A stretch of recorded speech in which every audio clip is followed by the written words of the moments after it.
definitely there's some accessories we want to get going on this. Switching over to a hydraulic thumb instead of a manual one would be nice. Hey guys, let's set up a hydraulic thumb on my mini excavator.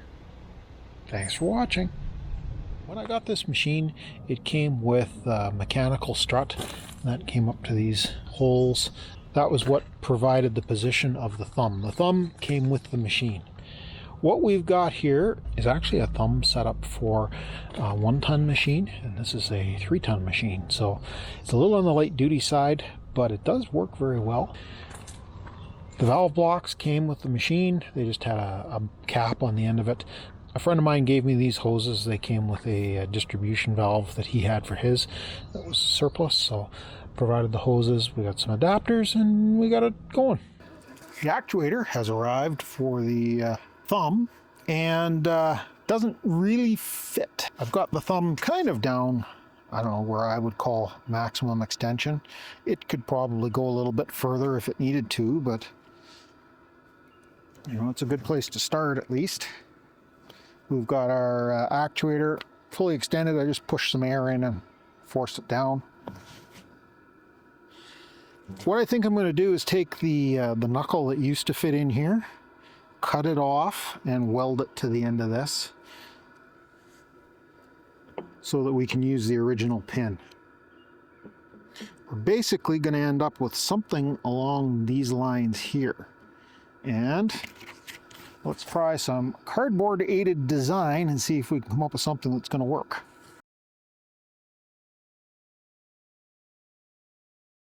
Let me go punch those out and we can put the pins in and just kind of mount it here. And then we can figure out what our gooseneck kind of arrangement is going to need to be to make this actuator work. We've got our cardboard template in here. Obviously we won't be cutting out here, but we can cut this off. We don't need to extend this any further than necessary.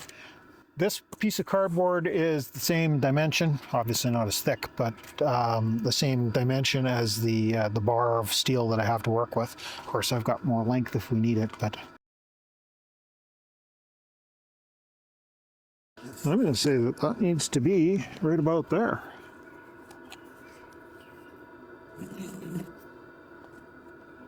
Give or take. Obviously needs to be out as far as we can. We'll probably have to notch in a little bit. And I'm thinking I'm probably going to end up having to weld on some additional braces to stiffen things up. The piece of bar that I'm using is 3/8 of an inch, so it'll need some beefing up in between here, and then make a boss that goes here. I've got some drill rod or some precision, like tool steel, that's 1 inch that fits into these holes perfect. That'll be our upper pin. The lower pin, we'll be able to use this through here. That's the original. And we'll have to come up with another pin that we can use in this location similar to this one. Okay, let me modify this cardboard a little bit further. And then we'll kind of just hold it up to this and we'll see if it's going to do the job for us. Well, there's what I've come up with so far in the cardboard aided design department.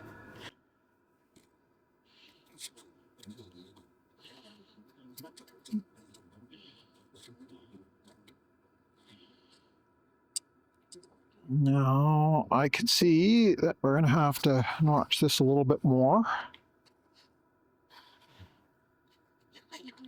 Now what I could do too is take and weld tabs of the same material that I'm making this upright out of.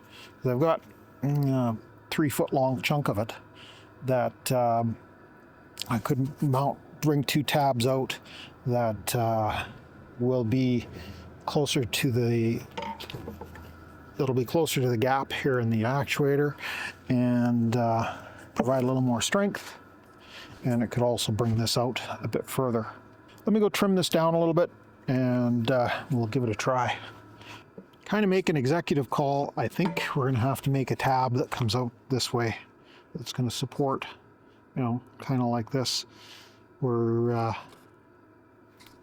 in so that we're touching here. We could trim a little bit more out of there. That's not necessarily a bad thing if I brace this up with some angle iron.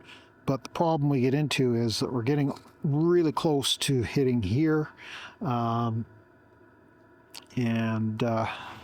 this still needs to go back probably another ½ inch, so that's going to interfere there. I think we're going to end up having to put this tab on here, which isn't necessarily a big deal, but wasn't kind of the original plan. Let me take this inside. I think I'm going to start putting something together here, and I'll bring you back when I got some steel cut.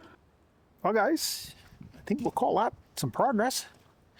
There's some more cleanup has to be done here. I'm not real happy with the welds that I got, but I got the welder set up for doing body sheet metal right now. It's not giving me great penetration for doing heavier material, so I'll have to get that cleaned up. And the bushing in here is going to need to be finish welded.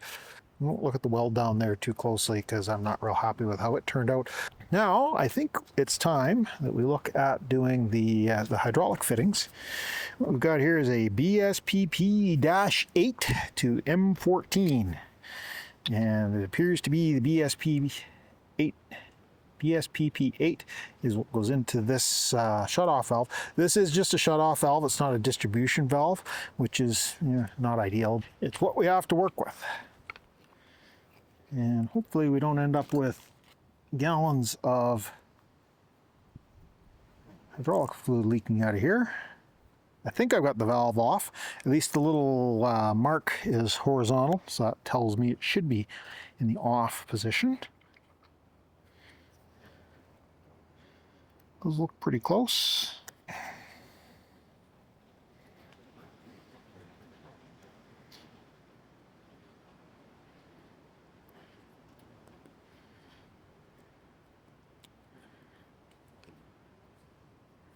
Transfer the O-ring over.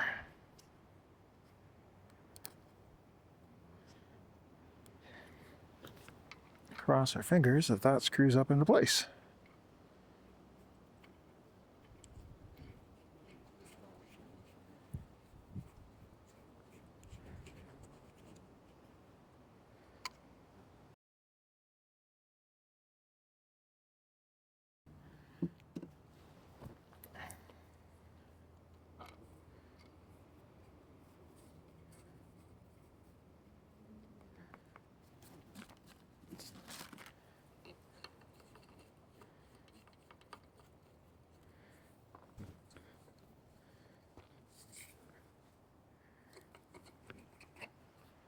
Okay, now I need to repeat on the other side and turn the valves back on.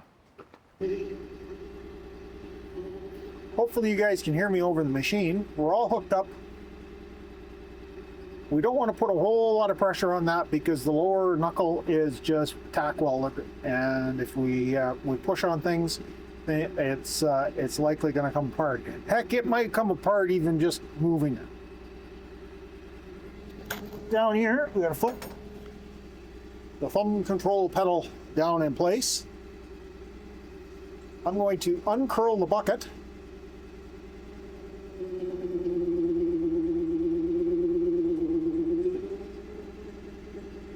A few revs here.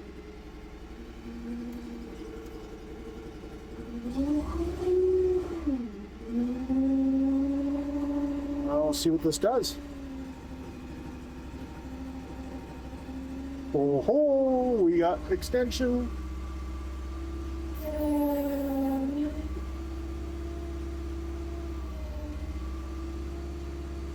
That looks good.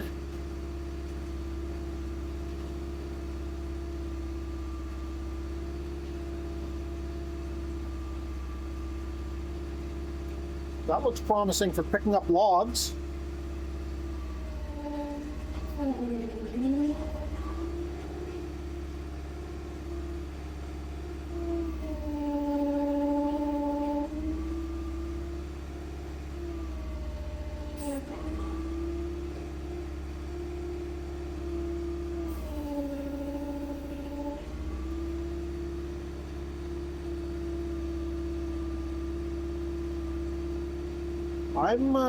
I'm pretty happy with that. Very good. I think I'm going to take things apart, do some finish welding, clean up a few little details, and I'll bring you back when I've got it as far as I can today. Well guys, you've got a thumb. That's down.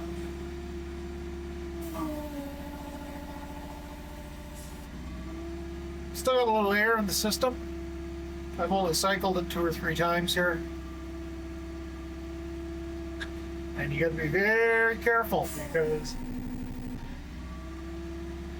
we'll open the throttle up to like a normal range.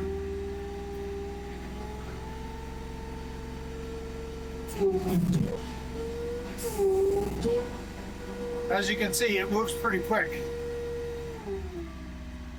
I think that is probably partly due to the this being for a 1-ton machine, and this is a 2.5-ton machine, so a little heavier duty.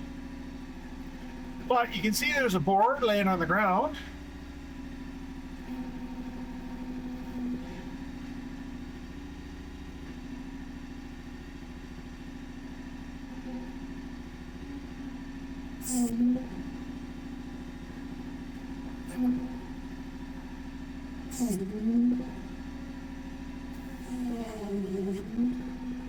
Yeah, gonna do it.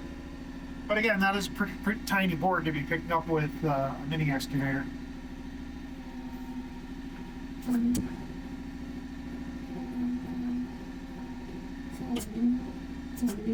Oh, we got it now.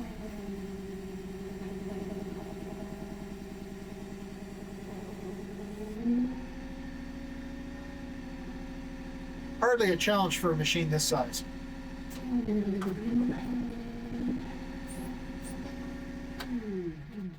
Seems to work fairly well. Let's go take a look at the assembly that I came up with. Here's the conglomeration I came up with.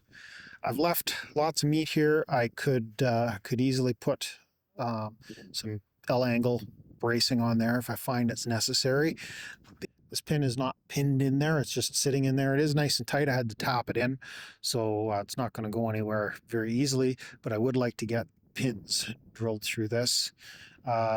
This pin here, I need another one to go into this lower hole to kind of locate everything. It's working fine now, but you know, it'd be nice to have a second pin.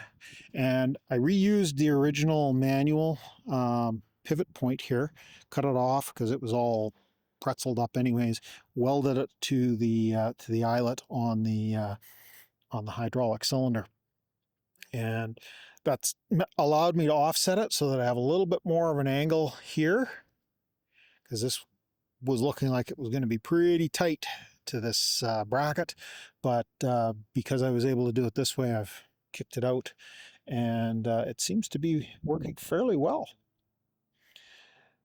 Again, this is a 1-ton cylinder kit designed for a 1-ton excavator, and this is a 2.5-ton. You can see we've got much bigger. We've got 1/2-inch hoses as opposed to like 1/4-inch hoses going to the cylinder, so it does move pretty quick. Gotta feather the foot control a little bit, otherwise it's gonna slam. But I'm pretty happy. I'm impressed with what that can do so far.